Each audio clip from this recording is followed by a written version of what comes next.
औज़ुबिल्लाहिमिनश्शैतानिर्रजीम बिस्मिल्लाहिर्रहमानिर्रहीम। आज की मेरी इस वीडियो में मैं बात करूंगा कि मुल्ज़िम को जब भी पकड़ा जाता है तो या तो at the place of occurrences चाहे वक़ूआ पर ही या दौरान तफ्तीश उसका पहला बयान रिकॉर्ड किया जाता है। उसकी कितनी वैल्यू है, कई दफ़ा पहला बयान रिकॉर्ड किया जाता है, कई दफ़ा पुलिस ऑफिशियल्स जानबूझकर फंसाने के लिए अपने पास से मुल्ज़िम के खिलाफ ही बयान लिख लेते हैं, लेकिन ऊपर लिखते हैं कि बाद अज़ दरियाफ्त मुल्ज़िम कि मुल्ज़िम से जब दरियाफ्त किया गया तो उसने क्या कहा। तो ये जो बयान होता है, चाहे ख्वाह वो ज़िमनी के अंदर लिखा हो, 161 की स्टेटमेंट की सूरत में लिखा हो या दरियाफ्त की सूरत में लिखा हो, जो मुल्ज़िम का पहला बयान होगा उसकी क्या वैल्यू होगी, इस हवाले से कौन सी जजमेंट है, वो क्या कहती है, आज इस हवाले से बात करूँगा। मेरा नाम है अवैस साबर एडवोकेट और आप मेरा यूट्यूब चैनल देख रहे हैं जनाब सोयस। वीडियो में आगे बढ़ने से पहले आपसे अर्ज़ कर दूँ कि मैं family cases, civil cases, revenue cases, criminal cases के हवाले से बात करता हूँ, जो नए आने वाले यंग वकला साहिबान हैं उनके लिए भी बहुत अच्छी वीडियोज़ होती हैं। और मैं साथ में लेमैन, एक कॉमन मैन, एक आम आदमी के लिए भी वीडियो बनाता हूँ कि जो कचहरी में जाकर परेशान हो जाता है और छोटी छोटी बातों को लेके काफ़ी परेशानी का सामना उसको करना पड़ता है। तो आप अगर इस चैनल को सब्सक्राइब करते हैं बीइंग एन एडवोकेट तो आपको इंशाल्लाह फ़ायदा होगा। और अगर आप एक आम आदमी के हवाले से इस चैनल को सब्सक्राइब करते हैं तो मैं छोटे छोटे मसाइल के हवाले से बात करता हूँ कि अगर आप ये वीडियोस देखेंगे तो इंशाल्लाह खुदा न खास्ता कोई ऐसी परेशानी बन जाती है तो इंशाल्लाह आप पैनिक नहीं होंगे।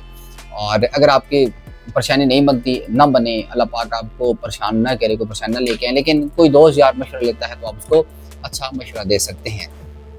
तो आइए आगे बढ़ते हैं कि अगर मुल्ज़िम का पहला बयान रिकॉर्ड किया जाता है तो ख्वाह वो बाद अज़ दरियाफ्त लिखा हो या ना लिखा हो, ज़िम्नी के अंदर एक पैराग्राफ लिखा जाएगा मुल्ज़िम के हवाले से कि जब मुल्ज़िम को पकड़ा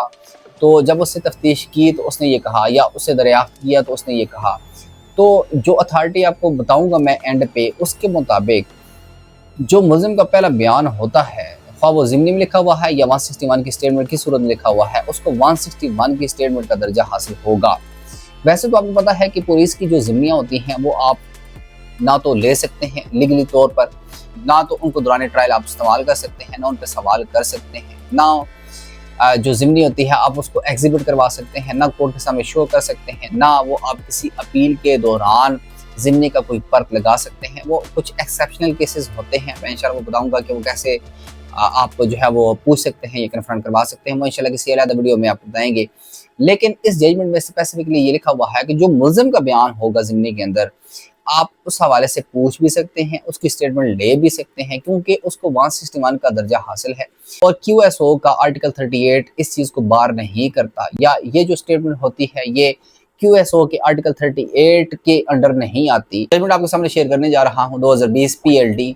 जो पेज है 523 है, सुप्रीम कोर्ट की अथॉरिटी है, आप इसको यूज़ कर सकते हैं कि आप दौरान तफ्तीश जो मुल्ज़िम का बयान रिकॉर्ड हुआ या जय वक़ूआ पर जो मुल्ज़िम का पहला बयान रिकॉर्ड हुआ, आप जब ट्रायल कर रहे होंगे तो आप जो है वो पुट भी कर सकते हैं तफ्तीशी अफसर से कि जनाब आपने जब मुल्ज़िम को पकड़ा तो उसने ये बात कही थी। यहाँ पे एक बात आपने याद रखनी है कि आपने वो बयान पहले पढ़ना है ज़िम्नी के अंदर, या मुल्ज़िम से पूछना है कि आपने वहाँ पे बयान क्या रिकॉर्ड करवाया था, ठीक है ना। तो अगर वो आपके फेवर में जा रहा है तो आपने पुट करना है, अगर वो आपकी फेवर में नहीं जा रहा तो फिर आपने पुट नहीं करना। जैसा कि मैं आपको मिसाल देता हूँ कि कई केसेस में जो मुल्ज़िम होता है उसका पूरा बयान रिकॉर्ड हुआ होता है और वो ये कहता है कि मैं जनाब बेगुनाह हूँ, मैंने ये काम नहीं किया, और जो मुद्दई पार्टी है उसकी मेरे साथ जो है वो फलां दुश्मनी थी, वजह ना बताई होती है, उस वजह से मुझे जो है वो इस केस में बुक किया गया है, जनाब मैं बेगुनाह हूँ, मुझे जो है वो बेगुनाह किया जाए। तो इस किस्म की जो स्टेटमेंट होती है वो दौरान ट्रायल आप तफ्तीशी अफसर से ये पूछ सकते हैं, जनाब जो मुल्ज़िम का पहला बयान था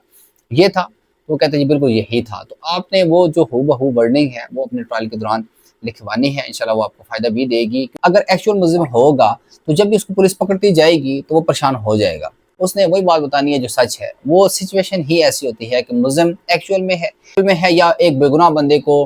गिरफ्तार किया गया है, दोनों सूरतों में बंदा पैनिक होगा और वो सच बोलेगा, इसलिए उस बयान को अथेंटिक जो है वो तकरीबन माना जाता है। तो आप ये साइटेशन जो है वो इसका हवाला दे के आप कोर्ट के अंदर ये बात पूछ सकते हैं। कई दफ़ा जैसे माँ ये कहते हैं कि जनाब आप ज़िम्नी नहीं पूछ सकते, तो आप इस जजमेंट का हवाला दे के आप बिल्कुल ज़िम्नी का वो वर्शन, ज़िम्नी का वो पैरा या ज़िम्नी का वो पार्ट कि जिसमें मुल्ज़िम का बयान लिखा हुआ है आप पूछ सकते हैं, और अगर वो आपके हक में है तो इंशाल्लाह आपको فائدہ بھی دے گا۔ آئی ہوپ کہ آپ کو یہ ویڈیو پسند آئی ہوگی۔ انشاءاللہ اس قسم کی ویڈیوز آپ کے لیے میں لے کے آتا رہوں گا۔ اگلی ویڈیو تک اجازت دیں، بہت بہت شکریہ۔ اللہ نگہبان۔